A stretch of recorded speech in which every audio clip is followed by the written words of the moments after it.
Podcasts on UNC-TV.org are made possible through the financial contributions of viewers like you, who invite you to join them in supporting UNC-TV.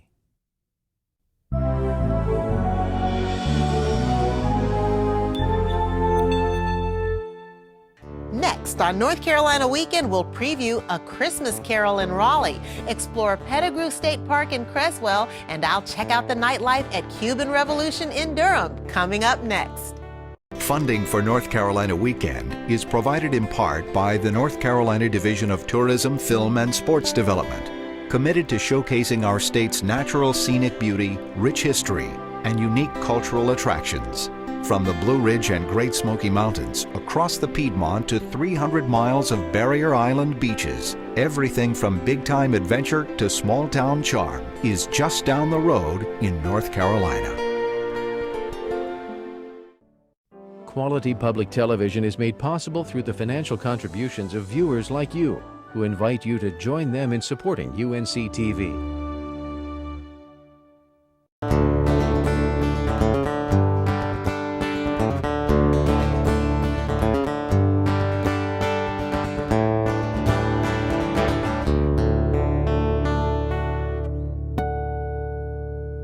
Welcome to North Carolina Weekend. I'm Deborah Holt-Noel. Often there's someone who holds the theatrical heartbeat in a community, and in Raleigh around Christmas time, that could only be Ira David Wood III. With a triumphant return to the stage this year to perform his much-beloved role as Scrooge in A Christmas Carol, there'll be laughter and tears for the audience and actors alike. Julia Carpenter takes us along to watch a rehearsal.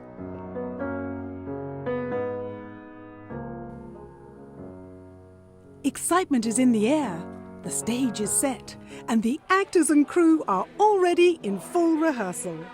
Renowned actor, director, and writer Ira David Wood III adapted the Charles Dickens classic A Christmas Carol in 1974. Now, every year for many families, this musical comedy announces the holiday season. Well, of course, Scrooge is the stingiest, miserly man who ever lived, to hear Mr. Dickens introduce him to us in the book. And he has a clerk, Bob Cratchit, who has a family. They're not doing very well. Scrooge does not pay him well. Bob Cratchit has a crippled son, Tiny Tim. He has a niece and nephew who go to his office every year like clockwork to wish him a Merry Christmas. And always he responds with bah humbug. 3 businessmen come to his office and they want him to donate to the poor, and he says, well, there are soup kitchens and there are prisons, so the poor can go there. He goes home on Christmas Eve and goes to bed, and he's visited by the ghost of his dead partner, Jacob Marley, who's been dead 7 years, and he's visited by 3 ghosts. Charles Dickens was so brilliant to tap so many fundamental needs that we have around the holiday. Because I think Christmas is about meeting needs. And he does it in the book. And he takes us back with Scrooge, because we travel with Scrooge. And he heals the hurt child in Scrooge. That's the first healing in the story. Over the years, the 90 volunteers who make up the cast and crew have become an extended family. We're not a cast. We're not a company. We are a family.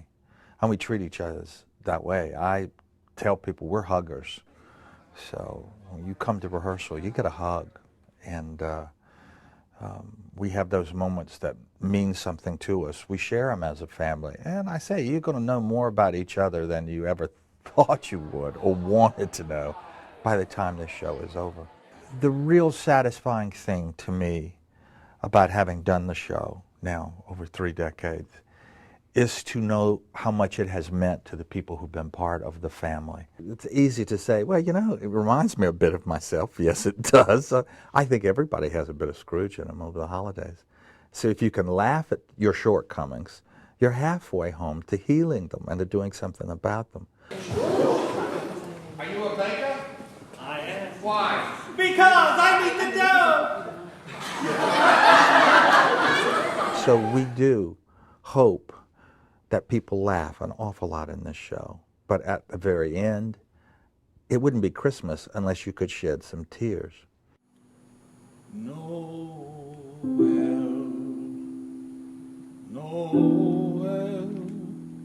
Noel, Noel. Born is the King.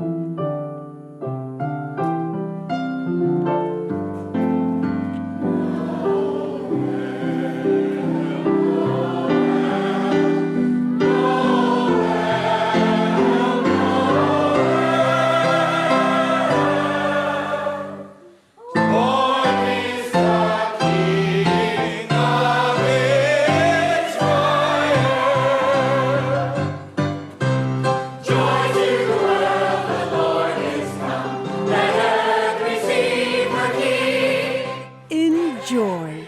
For North Carolina Weekend and the Performing Arts, I'm Julia Carpenter. A Christmas Carol by Ira David Wood III runs December 3rd through the 4th at the Durham Performing Arts Center and December 8th through the 14th at the Progress Energy Center for the Performing Arts Memorial Auditorium in Raleigh. For more information, go to theaterinthepark.com. Pullen Park in Raleigh became North Carolina's first public park when Richard Stanhope Pullen deeded the land to the city in 1887. Since then, generations have enjoyed the amusement park, featuring a 1911 Denzel carousel and the C.P. Huntington miniature train. Closed for renovation since 2009, the fifth oldest amusement park in the country is now ready to reopen to the public.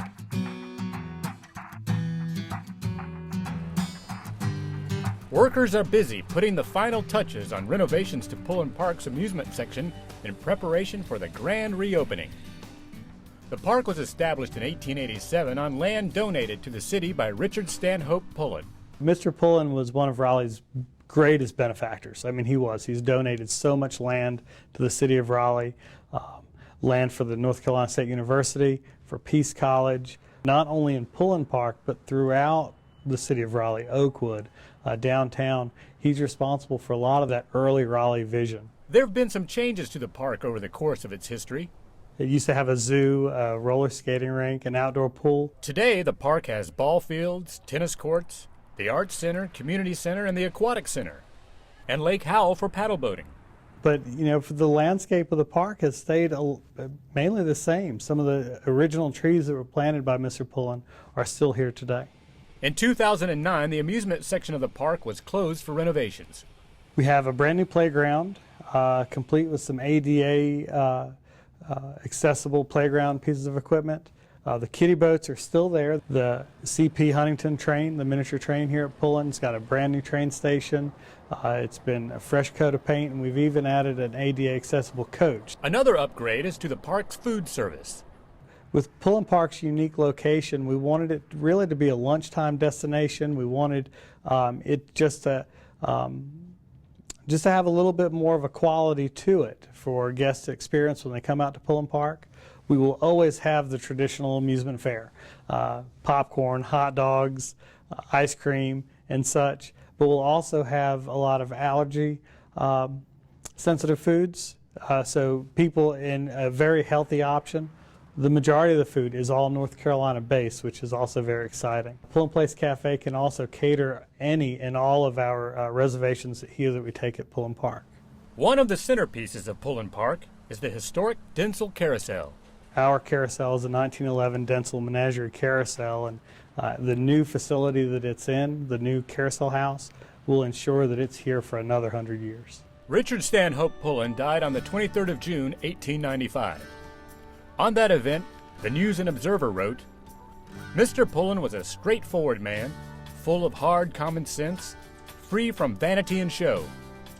He set an example worthy of emulation to those whom Providence has blessed with large means. 100 years from now, when Raleigh's large population has quite outgrown its present limits, Pullen Park's ample shade, its cozy trysting places, its sweet retreats where tired mothers will carry their children for refreshing shades, all these will tell the story of the liberal gift of a plain, honest, unpretentious man, who wanted in a practical way to give happiness and rest to his fellow citizens of this and unborn generations. Although we've made some major changes to Pullen Park, this is a major renovation, you'll still feel that sense of the magic behind Pullen Park, what made it so very memorable to be at. I think that's what Mr. Pullen would want, and I think that he would be happy with what we've done. This is Derek Long for North Carolina Weekend. Pullen Park is located at 520 Ash Avenue in Raleigh. The grand opening celebration is this Saturday, November 19th from 10 a.m. to 6 p.m. For more information on these and other events at the park, go online to raleighNC.gov and click on Parks and Recreation or give them a call at 919-996-6468. Our tour guides for this next story are both from New York City, but these days they spend their time giving food and art tours here in North Carolina, and in tonight's example, Raleigh. They say when it comes to good food and good art, the only difference between New York City and North Carolina's capital city is quantity, not quality.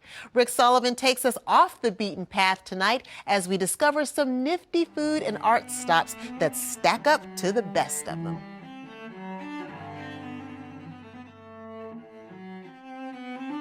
In recent years, the capital city has grown, not just in population and the height of its buildings, but in its cultural vibrance.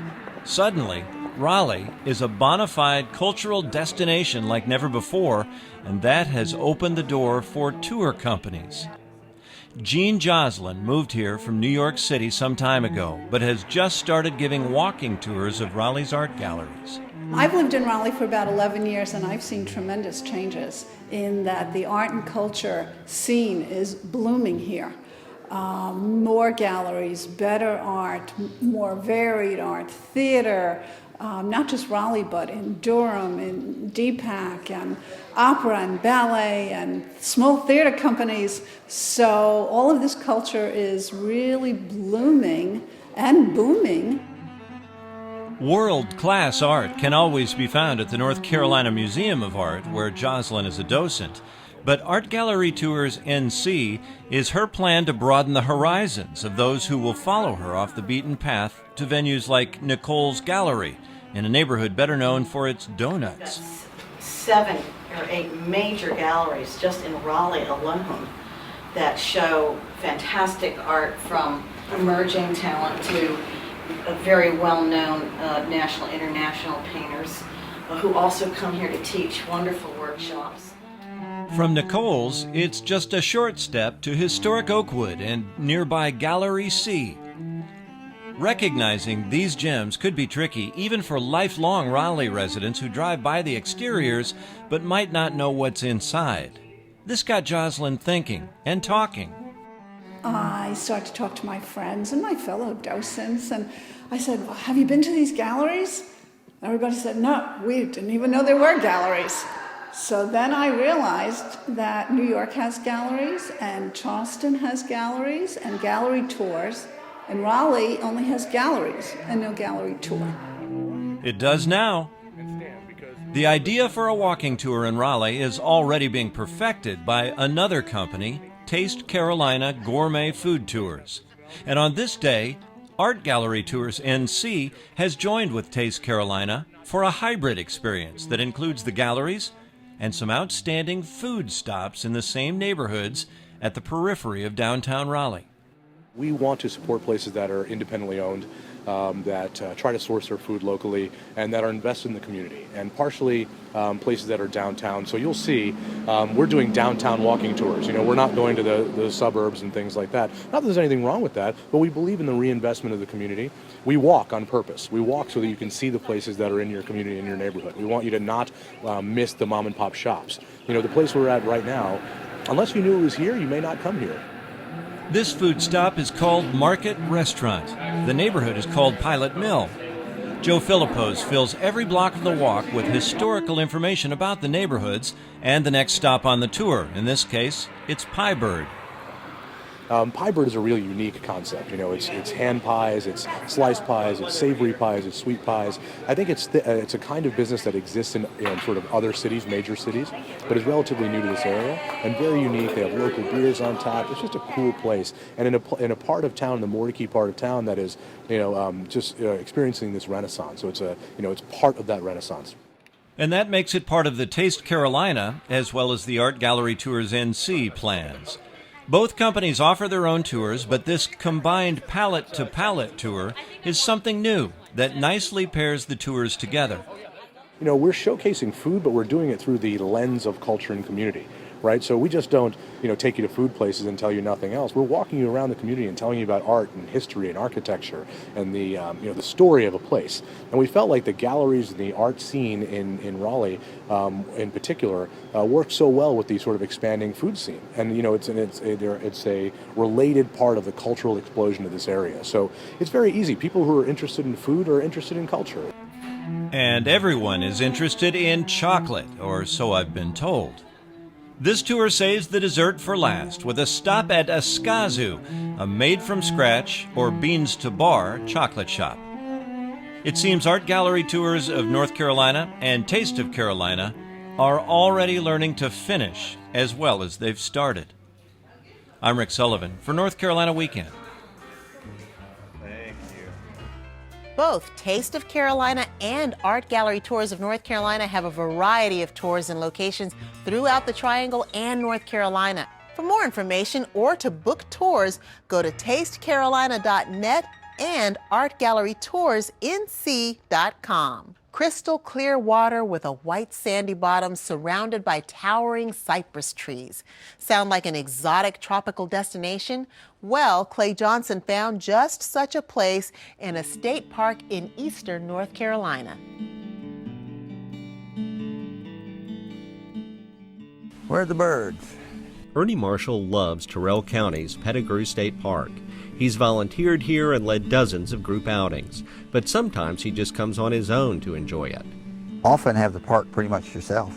A perfect place for walking his dog and doing a little bird watching along the way. Yeah, I think Mark Twain said, what did he say? Golf is a way to ruin a good walk. Well, you might say bird watching is a way to make a good walk even better. Especially a walk along the shores of Lake Phelps. Second largest natural lake in North Carolina. It's 17,000 acres and makes up most of the 24,000-acre park. It's a shallow lake, only averaging about 4.5 feet deep. It's great for water sports and fishing. It is a difficult lake to fish just because it is so clear, and so the fish can see you as well as you can see them. Lake Phelps may very well be our state's cleanest lake. It's rain-fed and surrounded by lowlands, so it's never polluted by runoff. Much of its shoreline looks like something you'd find in the Caribbean. Clear, shallow water with a white sandy bottom. Scientists say the lake is more than 38,000 years old, but its origin remains a mystery. The lake is surrounded by large bald cypress trees. So this is one of your nicer growths, and you can see the nice big buttress down here, and that provides a lot of stabilization in these wetland areas. Park Superintendent Doug LaQuire took us into the woods along the lake shore to see some of the more interesting cypress formations, including this one that appears to be two trees growing into one. It's a classic example of some of the things you would find in a virgin forest. A lot of times you get these kind of grotesque shapes. Trees like this make the lake's shoreline feel like some exotic, mystical place. In 1984, water was drained from the lake to fight a large wildfire. The lake was already low from drought. Fishermen spotted an old dugout canoe on the lake bottom, and the park called state archaeologists out to have a look. They found roughly 30 canoes, and it also has one of the higher concentration of artifacts in the east as far as pottery and projectile points and other various artifacts. The canoes range in age from around 600 to more than 4,000 years old. Scientists say the lake's pure water helped preserve them. Indians made the canoes from cypress trees. The park has set up this demonstration on site using real cypress logs to show how the Indians would burn the log and then use a sharp stone or arrowhead to help carve it out. The demonstration is at Somerset Place, a state historic site located at the park. It's an old plantation established by Josiah Collins in 1787. Collins used slaves to cut trees and make shingles, and later grew rice on his cleared land. His slaves dug a system of canals to help drain what was mostly swamp. If you clog any of these canals up, then the land will return back to a wetlands. After the Civil War, the Collins family went bankrupt and the government took over their land. Now, Somerset Place offers a great attraction for history buffs, and the surrounding Pettigrew State Park is an attraction for nature buffs. Well, it's pretty wild. You have a good chance of seeing bear and whatnot. And if you're interested in bird watching, plenty of birds, always year-round. We did see a bear. He paid us no mind and eventually left the road to take a dip in a canal. In addition to wildlife watching, the park offers opportunities for camping, hiking, biking, canoeing, and kayaking. But first, you have to know the park is here. Personally, I think Pettigrew is one of those hidden jewels. There's a lot of people that live within 20 miles of here and have no idea that this lake is here. LaQuire says many visitors from points further west stop here on their way to the beach. We get various people that come out here and they stop and they camp with us overnight and stay here one night before they head on to the Outer Banks. But for people like Ernie Marshall, the park itself is the final destination. It's a way to get away in this hectic world we live in. Pettigrew State Park is located in Washington and Tyrrell counties, 7 miles south of Cresswell off US 64. Check out all of North Carolina's state parks at ncparks.gov. They say you shouldn't mix food and politics, but that's exactly what they're doing at the Cuban Revolution restaurant and bar in Durham. Come with me to the American Tobacco campus as we check out the scene and the cuisine after dark.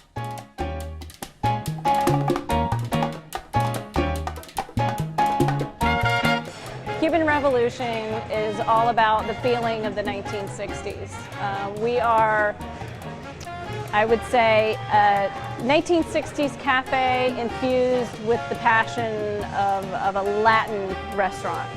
We like to feed your mind and feed your body at the same time. There are actually 2 Revolution restaurants in Durham, but just about the only thing they share in common is their close proximity to the Durham Performing Arts Center. The Revolution at 107 West Main Street delivers excellent American cuisine in a cool, sleek atmosphere. But if you want a complete departure, head to 318 Blackwell Street and the Cuban Revolution, where they're not afraid to mix good food and racy politics. Even before you hit the door, your nose has caught the amazing aroma of Latin cooking. Our cuisine we've tagged as Revolution Fusion. So you're not going to find 100% Cuban food, but you are going to find the Cuban food that we do done very well. Our Cuban sandwiches are right on point. They are more or less a Tampa version of the Cuban sandwich, which is where I'm from. Our ropa vieja is adored by almost everyone who tries it. Ropa vieja literally translates to old clothes, and it's just this very hearty Cuban stew that looks like shredded clothing. You'll want to try Cuban Revolution's takes on traditional appetizers too, like fried sweet plantains, their chicken empanada, and these extra crunchy green beans. Now, I have it on good authority that these incredibly crunchy green beans are a must-try.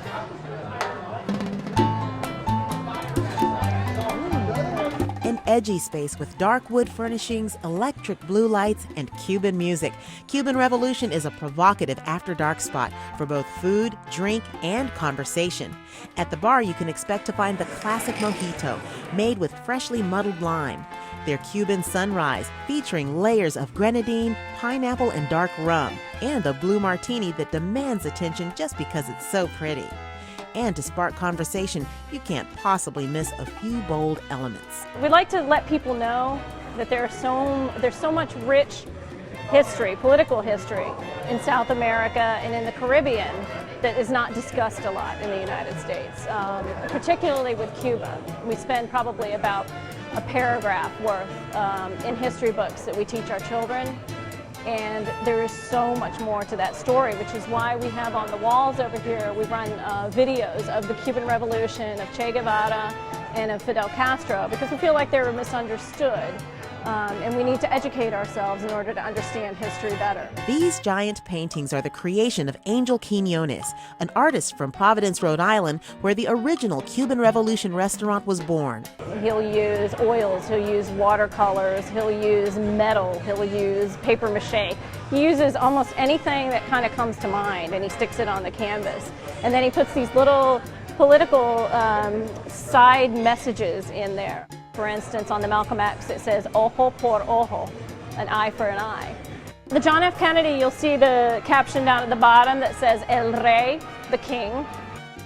And it also says history mystery, which means, you know, there's a lot probably about JFK that we don't really understand. And if you'll notice, in a kind of a comical way, we do put Marilyn Monroe next to him. You know, who knows? You know? The answer is probably up for discussion, maybe over a plate of ropa vieja. You decide. For North Carolina Weekend at the Cuban Revolution in Durham after dark, I'm Deborah Holt Noel. Cuban Revolution Restaurant and Bar is located in the American Tobacco Campus in Durham, a short distance from DPAC and the Durham Bulls ballpark. For more information, visit them online at thecubanrevolution.com. That's it for tonight's show. If you have an event or a suggestion for our program, please log on to our website at unctv.org/NC Weekend and tell us about it. And be sure to become a fan of our show on our Facebook page at facebook.com/NC Weekend. Or click on visitnc.com if you'd like to know about other events happening around the state. We hope you have a great North Carolina weekend. Good night. Funding for North Carolina Weekend is provided in part by the North Carolina Division of Tourism, Film, and Sports Development, committed to showcasing our state's natural scenic beauty, rich history, and unique cultural attractions. From the Blue Ridge and Great Smoky Mountains across the Piedmont to 300 miles of Barrier Island beaches, everything from big-time adventure to small-town charm is just down the road in North Carolina. Quality public television is made possible through the financial contributions of viewers like you, who invite you to join them in supporting UNC-TV. Podcasts on UNCTV.org are made possible through the financial contributions of viewers like you, who invite you to join them in supporting UNC-TV.